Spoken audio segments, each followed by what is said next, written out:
उठाओ पहले अपने आप को।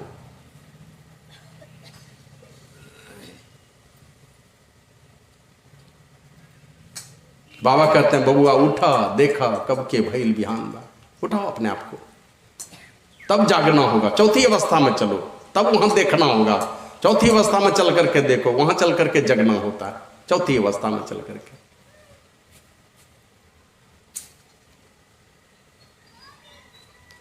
क्यों उठो, क्यों तीसरी अवस्था से चौथी अवस्था में चलो। तो यमराज उपदेश करते हैं, कठोपनिषद के ऋषि का उपदेश है। वो कहते हैं उत्तिष्ठता जागृत प्राप्य ब्राह्मणी बोधता। चलो श्रेष्ठ पुरुषों के पास चलो, अपने को उठाओ, जगो और वो चलो अपने आप को श्रेष्ठ पुरुषों की संगति में ले चलो। क्योंकि जिस प्रकार छुरे की धार तीक्ष्ण और दुस्तर होती है, उसी प्रकार वे महापुरुष इसको दुर्गम बतलाते हैं। इसी प्रकार उतना ही कठिन यह रहा है। पलटू साहब की वाणी माया, पहले संसार से तोड़ी आवे तब बात पिया की पूछिए जी। उस पिया परमात्मा की बात करना चाहते हो, संसार से तोड़ो। इन तीन अवस्थाओं में संसार है, चौथी अवस्था में चलोगे तो संसार से परे का ज्ञान होगा। जागृत अवस्था में, स्वप्न अवस्था में, सुसुप्ति की अवस्था में, तीन अवस्थाओं में जीव का आना जाना होता है। और इन तीन अवस्थाओं में संसार का ही ज्ञान होता है। इन तीनों अवस्थाओं से अपने आप को ऊपर उठाओ। तो पहले संसार को तोड़ी आवे, जहां जहां संसार है वहां से अपने आप को ऊपर उठाओ। अगर परमात्मा के पास चलना चाहते हो तो तब बात राह, पहले संसार से तोड़ी आवे तब बात पिया की पूछिए जी। अब म्यान एक तलवार दो, किस भी दीवा में रखिए जी। एक ही म्यान है और दो तलवार है, कैसे रखेंगे?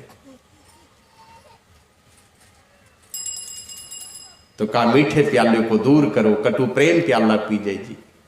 विषय रूपी विष का जो प्याला है, विषय रूपी विष का प्याला परमात्मा ने इतनी मिठास भर दी है ना कि बार बार मन उधर ही जाता है। उसी उस विषपान करने के लिए जाता है। विषय रूपी विष का पान करना छोड़ करके मीठे प्याले को दूर करो। और प्रेम का, भक्ति का जो प्याला होता है ये बड़ा ही कड़वा होता है। लेकिन आप देखिएगा कितना हो कड़वा बोलने वाला है ना, अंततः वो आपके लिए दवा ही बन जाती है उनकी बात।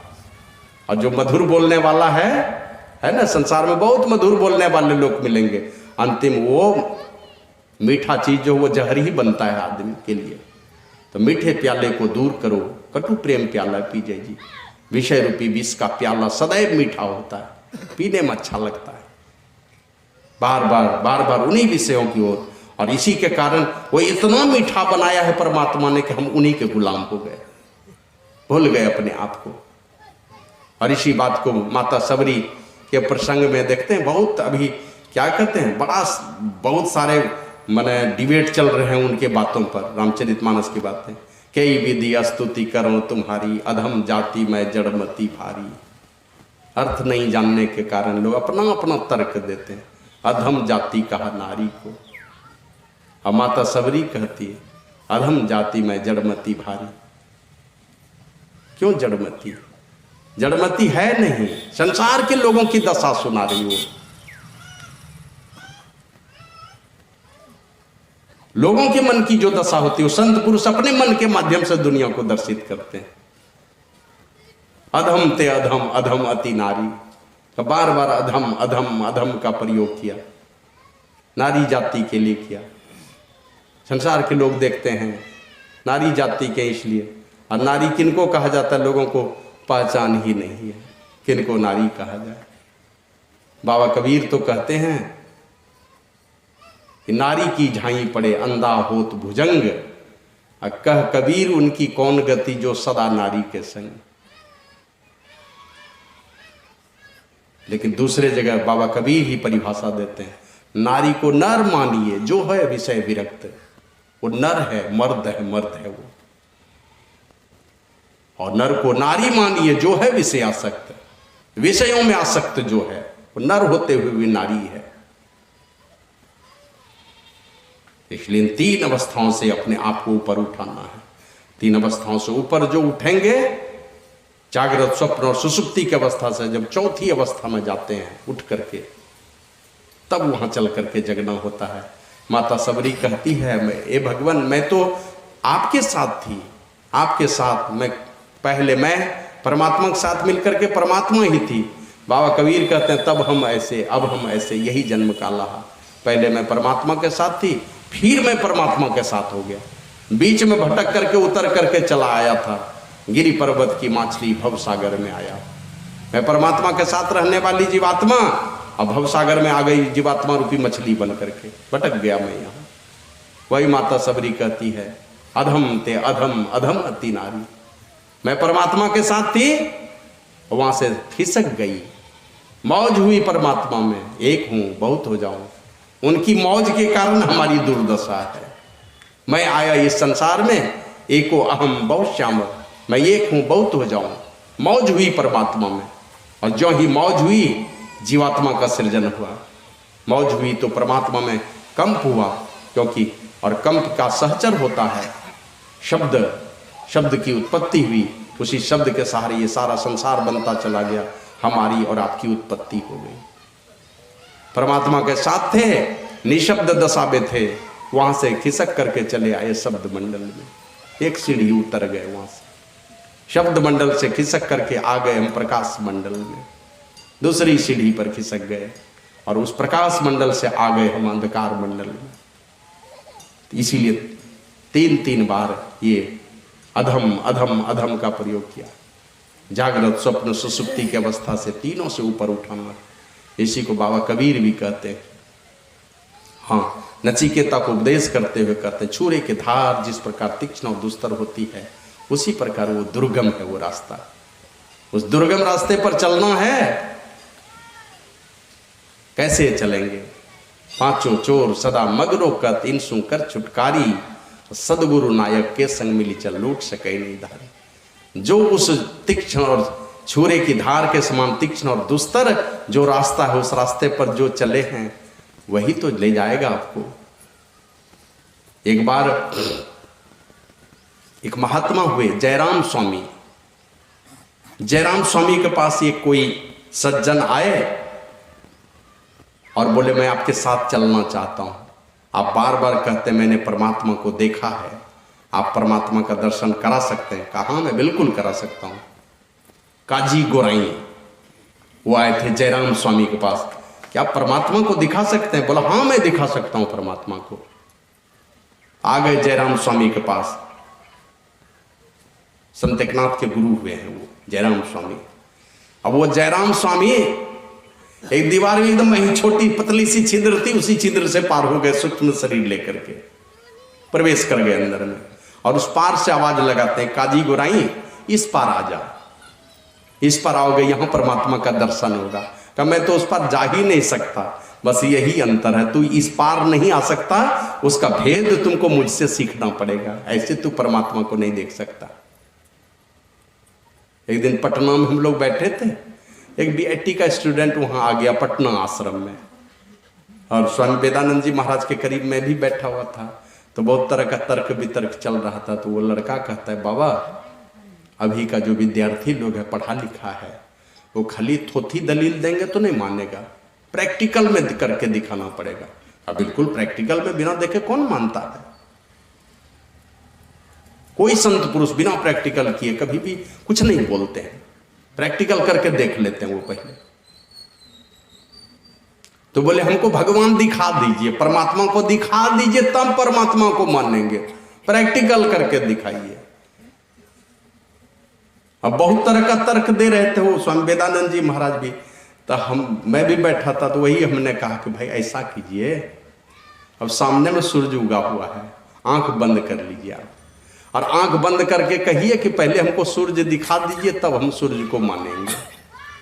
सूरज दिखाइए पहले, और आंख कर लिए हैं बंद, देखना चाहते हैं सूरज को, तो आंख खोलिएगा तब ना सूरज देखिएगा। बिना आंख खोले आप सूरज को नहीं देख सकते हैं। उसी प्रकार जिस परमात्मा को देखना चाहते हैं इन आंखों से, तो हवा भी ना दिखे,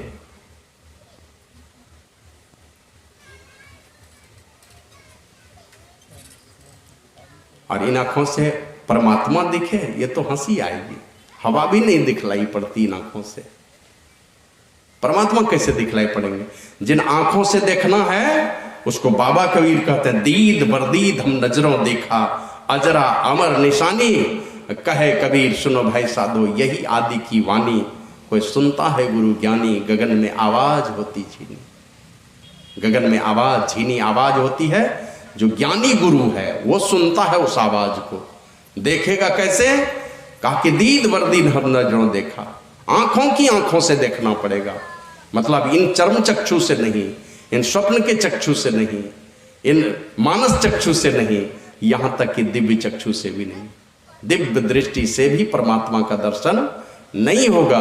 जब भी दर्शन होगा सारे इंद्रियों की हुकूमत से, जब हम निकल करके बाहर होते हैं, सारे इंद्रियों के ऊपर, आत्मा के ऊपर सारे इंद्रियों का हुकूमत आ गया है, और इन्हीं के हुकूमत में रह करके अपने आत्मा अपने को बेबस मानती है, इंद्रियों का गुलाम हो गई है। जब तक उन इंद्रियों की हुकूमत से अपने आप को बाहर नहीं निकालेगा, तब तक उस परमात्मा का दर्शन नहीं कर सकता। तो सारे इंद्रियों के हुकूमत से जब बाहर निकल करके आत्मा स्वयं जिस चीज को ग्रहण करे उसी को परमात्मा कहते हैं। जो ग्रहण करेगा, अकेले होकर के जो चीज ग्रहण करे आत्मा, उसी को परमात्मा कहते हैं। उस अवस्था में जाना पड़ेगा। उसी को भगवान श्री राम ने कहा, भगति स्वतंत्र सकल सुख खानी। स्वतंत्र भक्ति करनी पड़ेगी। स्वतंत्र भक्ति का मतलब हम लोग इंद्रियों के गुलाम होकर के भक्ति करना चाहते हैं, इंद्रियों के माध्यम से भक्ति करना चाहते हैं। आंख में शक्ति नहीं रही तो चश्मे की शक्ति से आंखें देखने लगती है, चश्मे के रंग से आंख को उस रंग का एहसास होने लगता है जिस रंग का चश्मा है। उसी प्रकार आत्मा के ऊपर इन इंद्रियों की गुलामी आ गई, और ये इंद्रियों की गुलामी में रह करके इंद्रियों के माध्यम से हम लोग परमात्मा की भक्ति करना चाहते हैं। इन इंद्रियों की हुकूमत से अपने आप को निकालना पड़ेगा। और बिनु सत्संग न पावे ही प्राणी। जब तक साधु पुरुषों के संगीत निकट में नहीं जाएंगे, उनकी निकटता प्राप्त नहीं करेंगे, उनकी युक्ति को नहीं प्राप्त करेंगे, ये हो नहीं सकता। इसलिए छुरे की धार जिस प्रकार तीक्ष्ण और दुस्तर होती है, यहां से अपने आप को ऊपर उठाना है, और उठा करके सारी इंद्रियों की हुकूमत से जब अपने आप को हम ऊपर उठाने के लिए, इसी के लिए संत पुरुष भजन भेद बतलाते हैं। बहुत सारे नामों में फंसा है, बहुत सारे रूपों में फंसा है, तो महापुरुष क्या करते हैं, एक नाम और एक रूप का सहारा दे देते हैं। बहुत सारे नामों को भुला दो, मिटाओ अपने मन मस्तिष्क से, अपने चित्त से सारे शब्दों को हटा दो, सारे रूपों को हटा दो, एक नाम और एक रूप का सहारा दे देते हैं।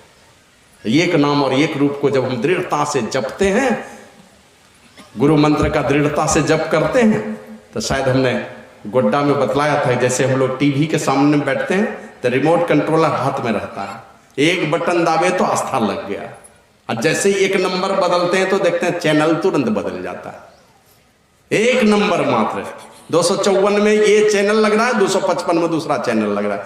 एक नंबर जरा सब बदले, चैनल बदल जाता है। अभी सुन रहे थे खूब बढ़िया प्रवचन, उधर देखते फिल्म देखने लगे, तुरंत एक नंबर से के हेर फेर में तुरंत चैनल ही बदल जाता है, सारा नजारा बदल जाता है।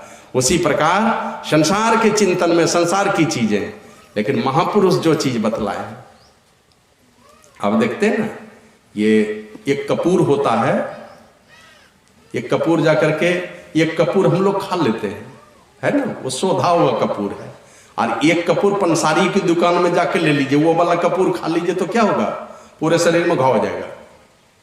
है तो कपूर ही दोनों, लेकिन एक पंसारी की दुकान से लेंगे तो सोधा हुआ कपूर नहीं है, वो खाएंगे तो पूरे बदन में घाव हो जाएगा।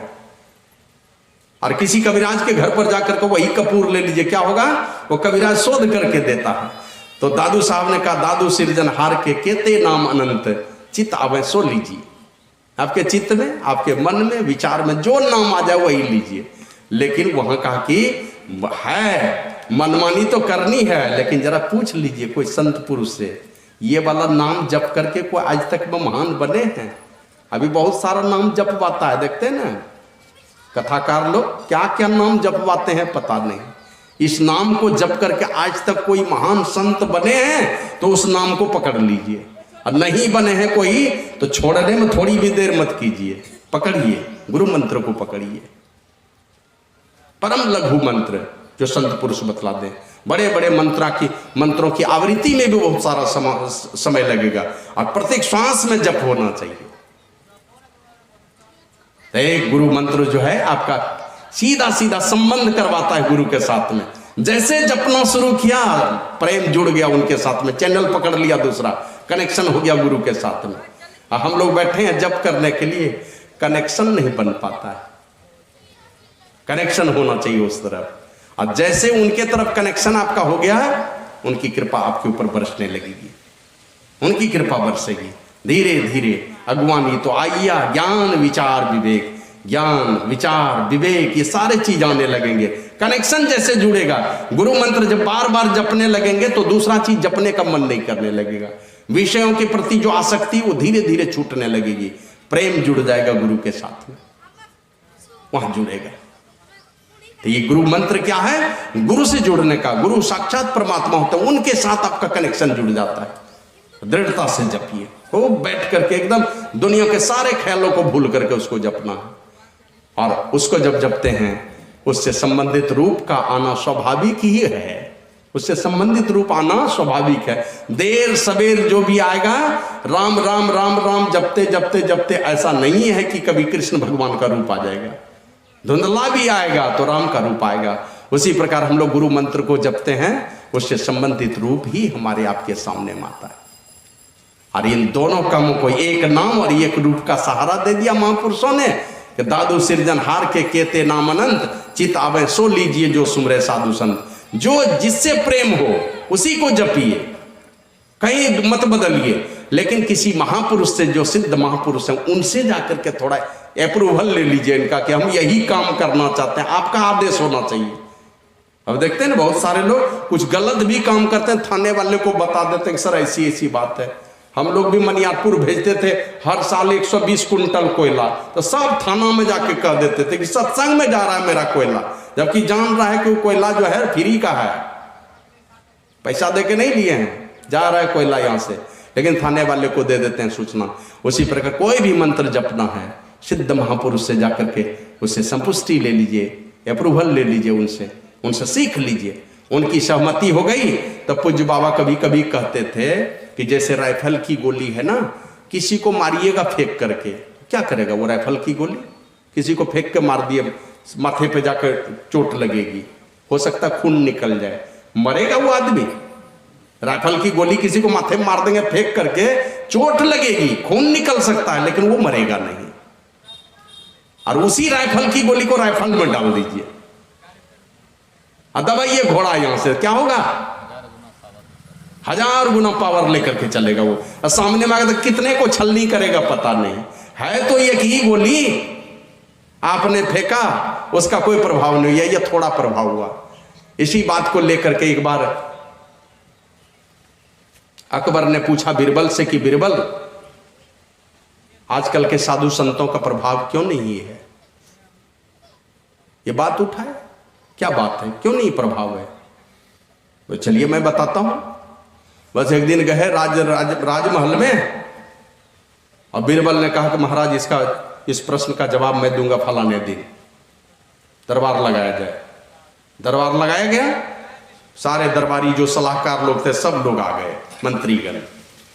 अब बीरबल उसी बीच में उठ करके कहते, ऐ सिपाही, राजा को गिरफ्तार करो,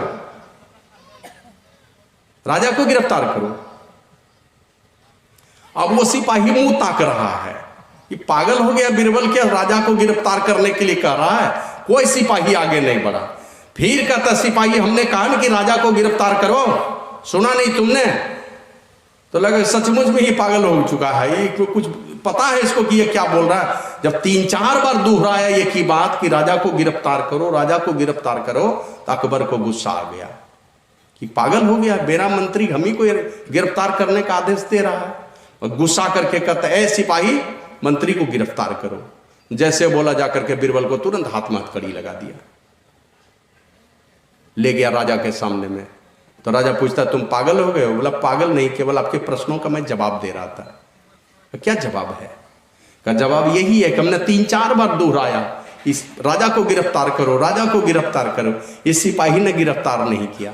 और आपने कहा कि ऐ सिपाही मंत्री को गिरफ्तार करो, जबकि सिपाही को नहीं है पावर, आप दे दिए पावर। सिपाही पास अपना पावर नहीं है कि मंत्री को गिरफ्तार कर ले, लेकिन ये सिपाही को आप अपना पावर दे दिए। आपका आदेश हो गया तो इसने मुझे गिरफ्तार कर लिया। यही कारण है, आपके पास में क्षमता है, आदेश दिया तो सिपाही ने मुझे गिरफ्तार कर लिया। मेरे पास क्षमता नहीं है कि हम राजा को गिरफ्तार करवा सकें। उसी प्रकार क्षमताहीन साधु पुरुष जो होंगे उनके बातों का प्रभाव नहीं होता है।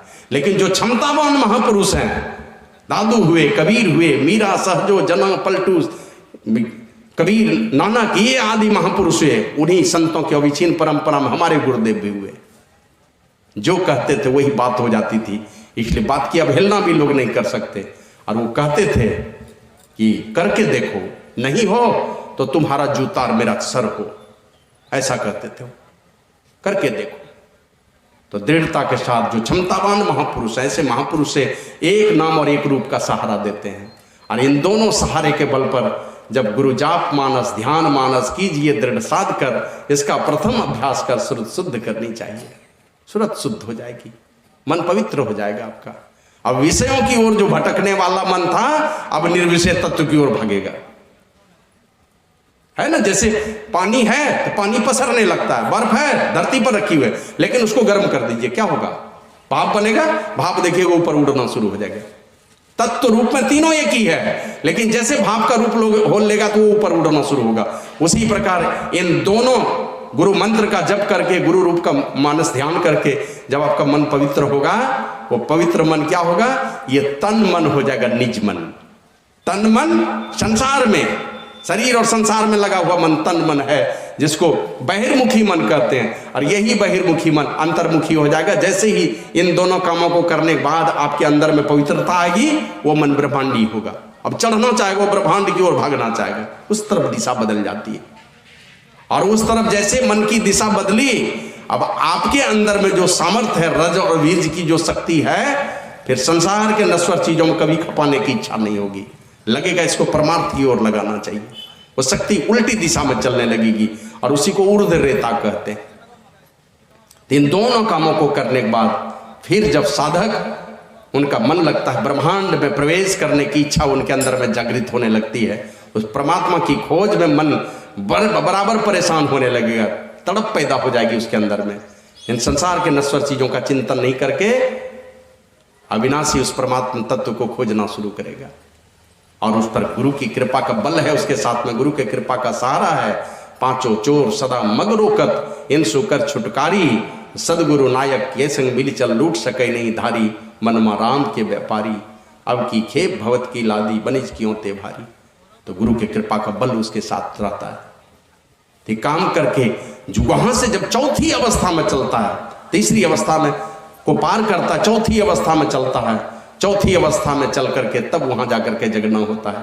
बाबा कबीर कहते हैं, उड़ले राम नाम चदरिया रे अभागा मनमा, नहीं लगतो विषय बैरिया रे अभागा मनमा। वहां आगे चल करके चौथी अवस्था में चल करके राम नाम का चादर का ओढ़ना बनता है, राम नाम रूपी चादर का ओढ़ना होता है वहां पर। और वहां चल करके फिर विषय का बयार उसको भटका नहीं सकता है। नहीं लगतो विषय बैरिया रे अभागा मनमा। इसके लिए चेतावनी देते हैं, यह मानव तन अनमोल। मानव तन कितना है? ये अनमोल। अनमोल मन कोई दाम नहीं, अनमोल मन बहुत बहुत दाम है ना। बेमोल मन कोई दाम नहीं, और अनमोल का मन है अनगिनत दाम है, जिनका दाम कोई लगा ही नहीं सकता। दाम लगा ही नहीं सकता, इतना मोल है कि दाम लगेगा ही नहीं लगेगा। कितना दाम है कहा नहीं जा सकता। एक संत प्रूव हो गया तो पूरा संसार को भी प्रूव कर सकता है। श्री सदगुरु महाराज की जय। या मानव तन अनमोल। देखो अंतर के पट को, अंतर के पट को खोल करके देखो। बाबा कबीर उसको दूसरी वाणी में कहते हैं, लाल लाल जो सब कोई कहे, सबकी गांठी लाल है, सबके गट्ठर में वो लाल छिपा हुआ। गांठी खोल के परखे नहीं तासे भयो कंगाल। उस गांठ को खोल करके परखा नहीं कभी। जड़ और चेतन इस प्रकार ओत प्रोत हो गया कि अपने को शरीर मान लिया। माँ बाप दुनिया जहान इसी में सिमट गया हमारा जीवन। और इनके बीच में सिमटा हुआ जीवन बार बार जन्म और मृत्यु का शिकार होता रहता है, जन्म और मृत्यु का शिकार होता है। और इस बीच का जो जीवन मिलता है, इसमें तीनों तापों से दग्ध होती रहती है, यह मानवता जलती रहती है। बीच के समय में तीनों तापों से जलेगा और पहले जन्म लेगा, अंतिम में मर करके इस दुनिया से चला जाएगा, इसी अवस्था में।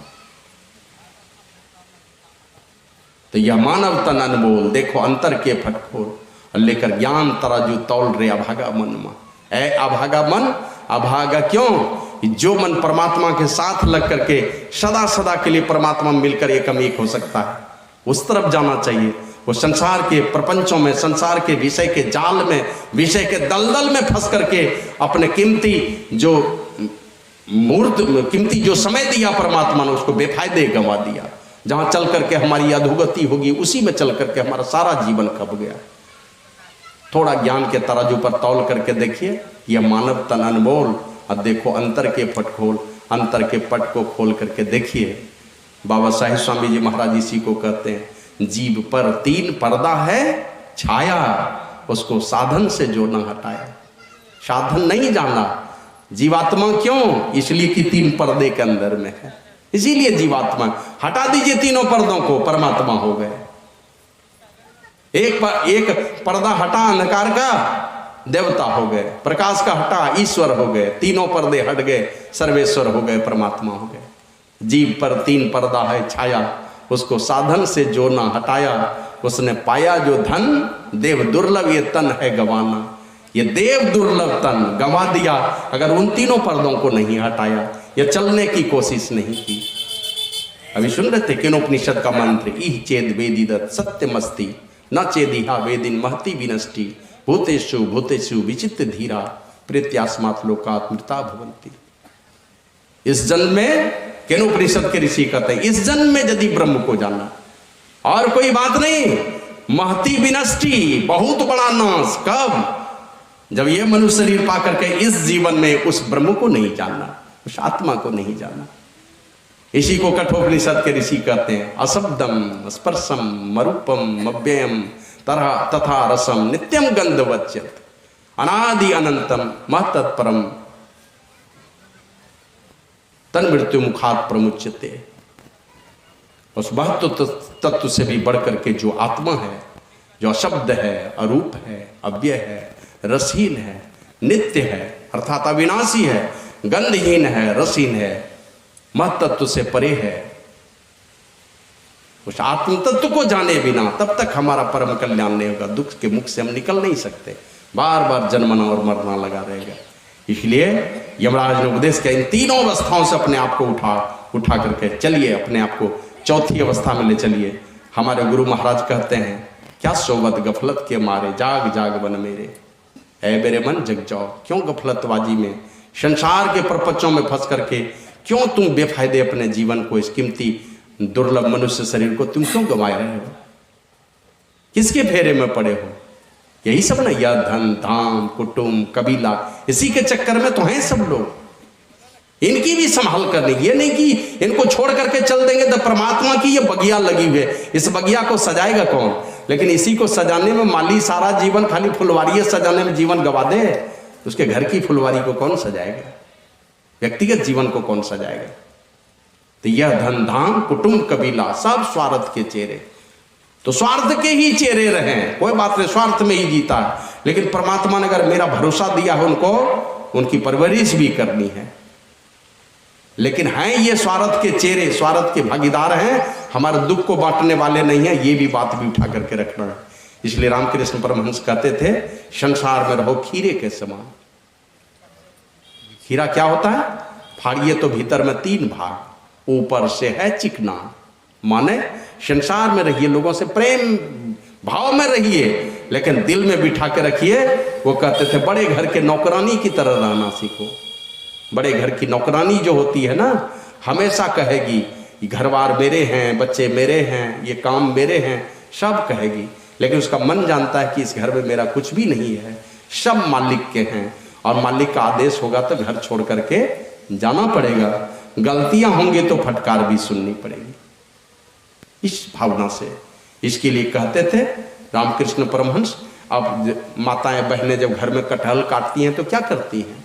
हाथ में सरसों तेल लगा लेती हैं ताकि कटहल का दूध हाथ में नहीं लग जाए, लगे भी तो छूट जाए आसानी से। उसी प्रकार संसार के सारे कामों को पुश्तैनी किसान बन करके रख करके करना है और हृदय को सदैव भगवत भक्ति से तर करके रखना। हृदय को रखिए भगवत भक्ति में डुबा के, शरीर और संसार से संसार की संभाल करनी और इस प्रकार का परिवेश बना करके शरीर और संसार से संसार, शरीर से संसार की संभाल करनी है। हृदय को भगवत भक्ति में तर करके रखना। जैसे माताएं कटहल काटती है तो हाथ में सरसों तेल लगा लेती है, तो कटहल का दूध नहीं लगेगा हाथ में, कटहल का लट्ठा नहीं लगेगा हाथ में। उसी प्रकार संसार की गंदगी नहीं लगेगी जब हृदय को आप भक्ति रस में डुबा करके रखेंगे। तो शास्त्र बताता है, करते कर्म करो विधि नाना और सुरत राखो जहां कृपा निधाना। रखो मन को लगा करके वहां, तन काम में और मन राम में। शरीर से संसार का काम हो रहा है। अरे आपने देखा होगा ना, हम लोग बचपन में पढ़ते थे, उपदेशो ही मूर्खा नाम पर को पाए न शांत है। एक बंदर आया कहीं से, वर्षा हुई थी, भीग करके आया था, एक पेड़ के नीचे बैठा था। अब पेड़ के डाली पर किसी चिड़िया ने घोंसला बना रखा था। तो दोनों पति पत्नी वो चिड़िया आपस में वार्तालाप कर रहा है कि देख लो कैसा है, भगवान 2 हाथ 2 पैर दिया है, इतना हट्ठा कट्ठा शरीर दिया है, सब कुछ कर सकता है। हम लोगों की तरह अगर घर बना लेता तो कितना बढ़िया होता। हम लोगों को तो भगवान पैर दिया है, केवल हाथ भी नहीं दिया है। हम लोग अपने चोंच से चुन चुन करके, लकड़ियों को चुन चुन करके ला करके घोंसला बना लिए, तब ने वर्षा में चैन से हैं हम लोग। तो बंदर सुन रहा था उधर से, उपदेश करते हो, ठहरो अभी तुमको बताता हूं। वर्षा खत्म हुई, पेड़ पर चढ़ा, घोंसले को उजाड़ करके फेंक दिया, अंडे को फेंक दिया, वो सब तहस नहस कर दिया। तो चिड़ियों को हाथ नहीं दिया है, उस पर देख लीजिए अपना घर बना लेती है, अपने लिए दाना चुन लेती है, कोई चिंता नहीं है कल की। और हम लोग हैं, कितना हुई एक बात बिठा करके रखिए, कितना हूं कमा लेंगे, एक अधेला हमारे आपके साथ में नहीं जाने वाला है, एक अधेला नहीं जाने वाला है। और जितना कमाया सब आपका और हमारा कमाया दूसरा ही खाएगा, एक अधेला जाएगा नहीं। इसलिए जानना है छोड़ के, और नहीं तो छोड़वा देगा लोग, जबरदस्ती छोड़वाएगा। घर के कहत सवेरे काढ़ो, भूत होए घर खाइए, अधू मूढ़ करो सत्संगत, संतन में को छुपाइए। घर के लोग इसी तरह, जल्दी निकालो घर से बाहर, नहीं तो भूत बनेगा, घर में रहेगा। इस तरह की भावना लोगों के अंदर में, खाली मरने भर की देरी है। और कृष्ण भगवान तो कहते थे तुम कितना हो महान हो, भूल जाओ तुम इस बात को कि तुम्हारे बिना ये धरती सूनी होने वाली है। भले ही लोग बड़ाई में कह देंगे सुनी लगने लगी, अपूर्णीय क्षति हुई है, लेकिन संसार को कभी बस जो गए सो गए, कोई आपके लिए आंसू बहाने वाला नहीं है। कृष्ण भगवान कहते थे मेरी माया इतनी प्रबल है कि बस थोड़े दिन के बाद आपको भुला देगा लोग, कोई नहीं याद करने वाला, भूल जाएगा। खूब ज्यादा याद करेगा, वही पुण्यतिथि में एक दिन सत्संग करा देगा कि कुछ करा लेगा आपके नाम पर पूजा पाठ, बस उतने के भागीदार रह जाएंगे, उसके अलावा कुछ नहीं रहने वाला। जो करना है कल्ला दे इस पे गांठी जात ना देखा कोई, कबीर शोधन संचिए जो आगे की हो। उस धन दौलत को संचित करना जो साथ चलेगा हमारे, यही तीनों अवस्थाओं से अपने आप को ऊपर उठाकर चौथी अवस्था में चले, इसी के लिए है भक्ति। हमारे गुरु महाराज कहते हैं यह धनधाम कुटुंब कबीला सब स्वार्थ के चेहरे, अपने अपने सुख के साथी हेर न को सुख तेरे।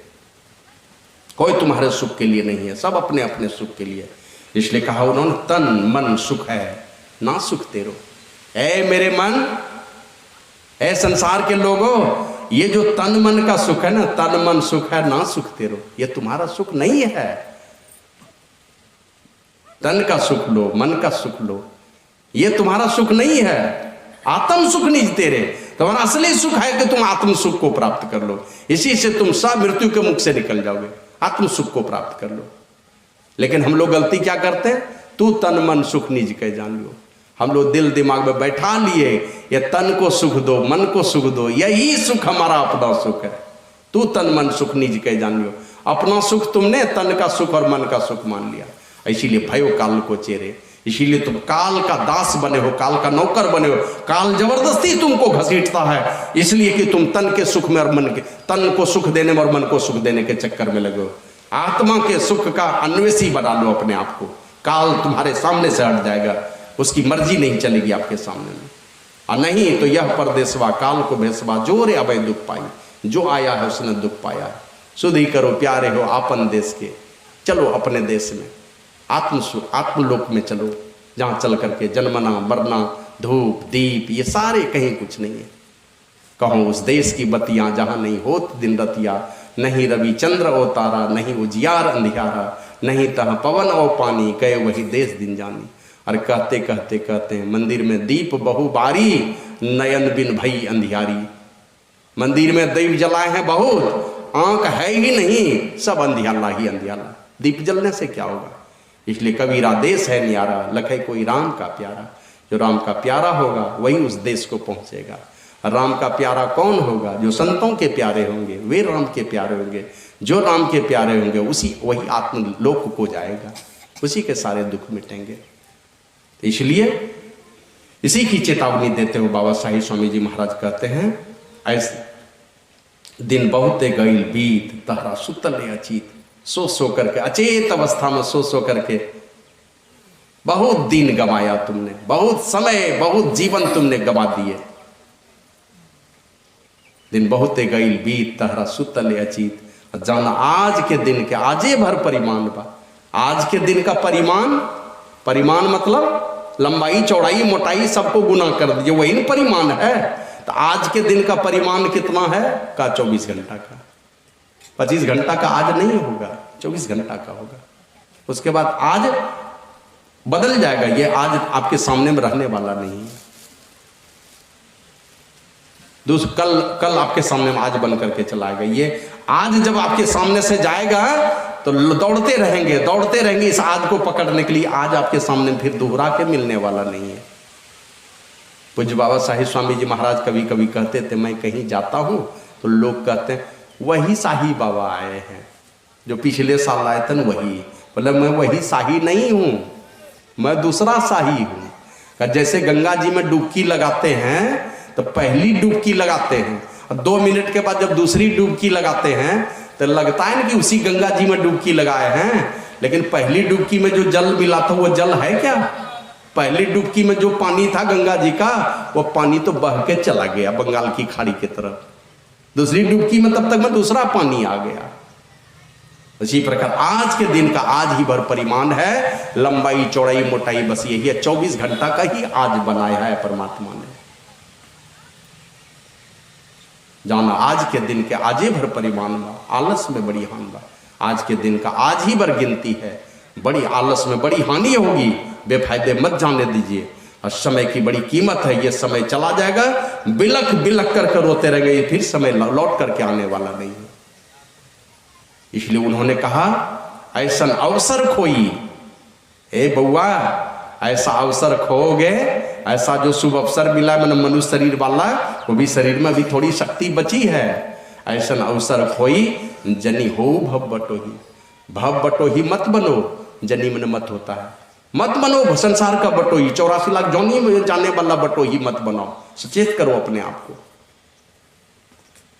और तब के आंसू पोछे वाला ना जहान बा, जब भव के बटोही हो जाओगे, 84 लाख जोनी में भटकने लगोगे। सो परत्र दुख पाओगे रामचरितमानस में, परलोक में दुख पाओगे। और उस समय सिर धुन धुन करके पछताओगे। तब के आंसू पोछे वाला ना जहान बा, उसमें इस संसार में कोई आंसू पोछने वाला नहीं होगा जब सिर धुन धुन करके पछताओगे।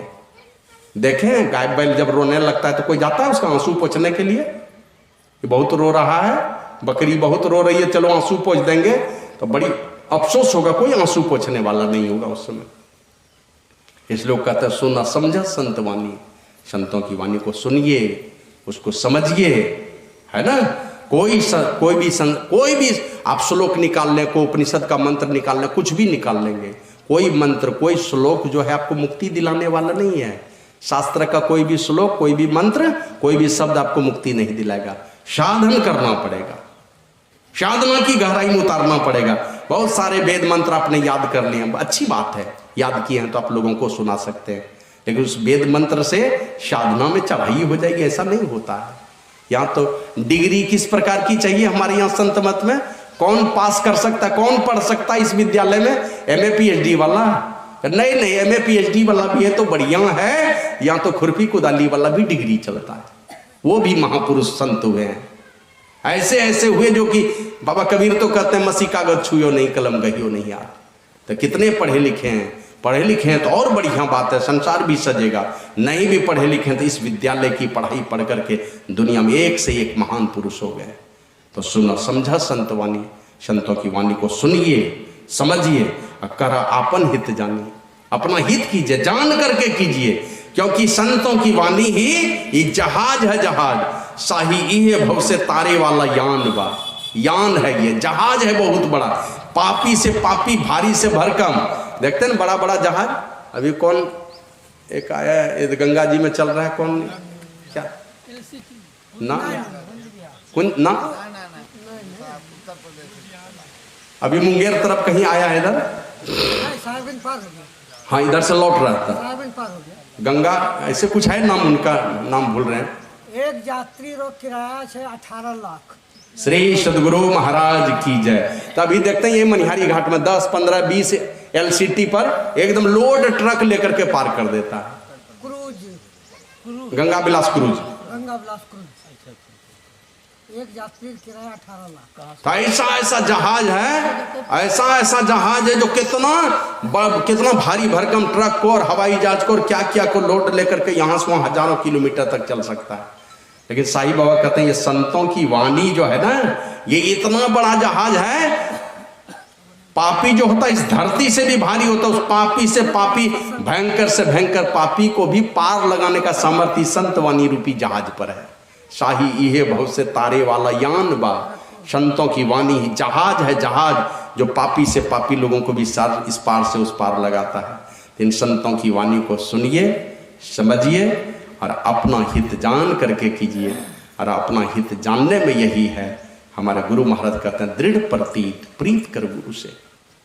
प्रतीत माने विश्वास होता है, प्रतीत कीजिए, पहले विश्वास कीजिए, विश्वास में दृढ़ता लाइए। बार बार विश्वास में दृढ़ता कब? तो बार बार जाकर के सुनेंगे, बार बार पहुंचेंगे उनके दरबार में, सुनते सुनते पढ़ते पढ़ते धीरे धीरे विश्वास जगता है।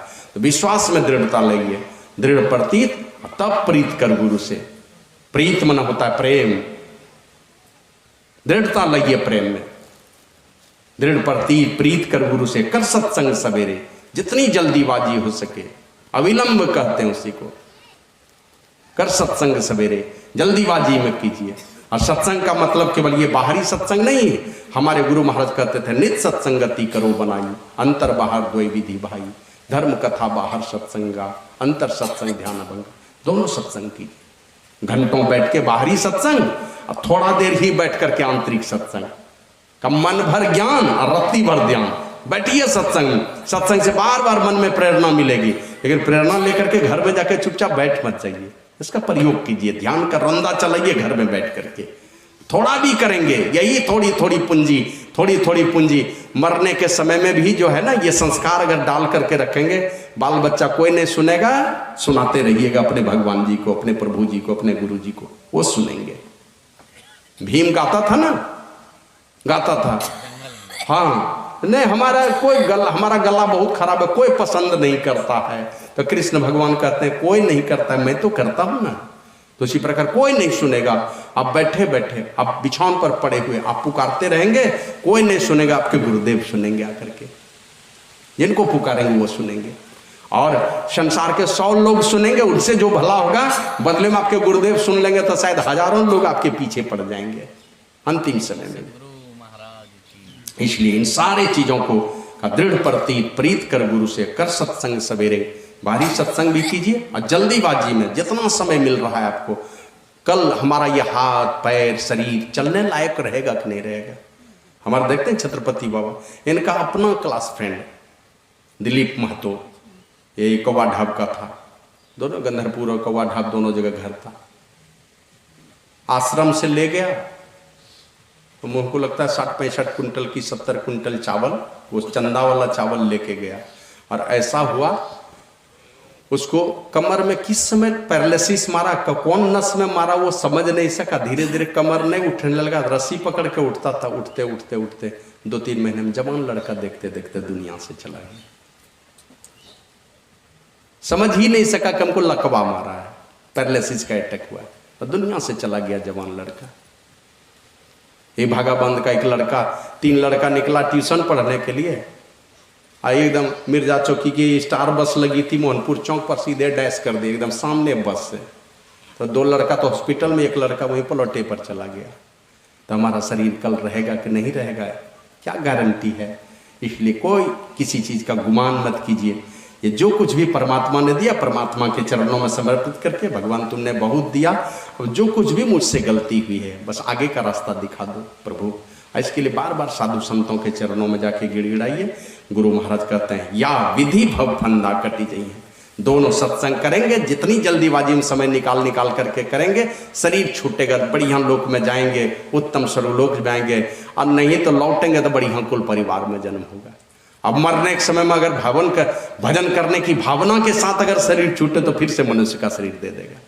आपकी चाहत है भजन करने की तो वही शरीर चाहेगा। जैसे शबरी ने मांगा पिछले जन्म में महात्मा से, हमको मरने का आशीर्वाद दे दीजिए, नीच जाति में जन्म हो जाए, दलित जाति में पैदा हो जाऊं, कुरूप होकर के पैदा हो जाऊं, तो वही हो गया। उसी प्रकार आपकी जैसी चाहत होगी, परमात्मा उसी प्रकार की का आपका वासा, उसी प्रकार का आपका डेरा तैयार करेंगे। जहां आशा तहां वासा, अब हूं मिला सो तब हूं मिलेगा, नहीं तो जमपुर वासा। जो परिस्थिति बनाए हैं, जैसी चाहत लेकर के इस दुनिया से विदा होकर के जाएंगे, वो उसी चाहत से वही चाहत वाला आपको लोक मिलने वाला है। तो इन सारे चीज़ों को अपने जीवन में उतारिए।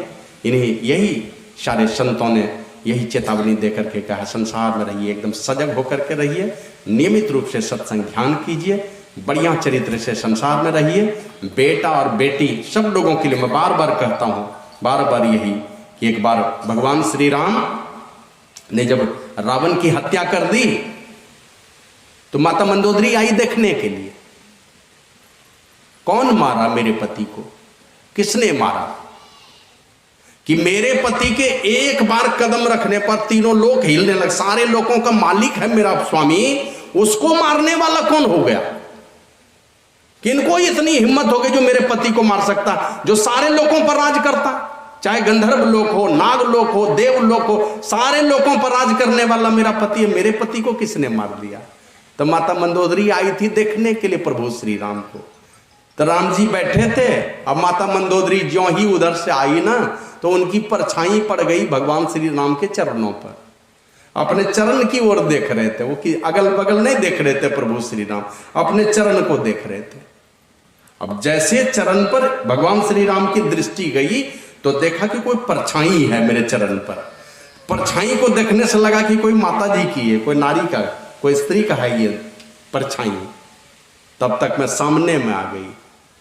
सामने में आने के पहले ही प्रभु श्री राम हाथ जोड़ करके माफी मांगते हैं, कहते माता मुझे क्षमा करना, आप तो माता हैं, आप तो पूजनीय हैं, आपकी पूजा होती है संसार में, सारी माताएं पूजनीय हैं,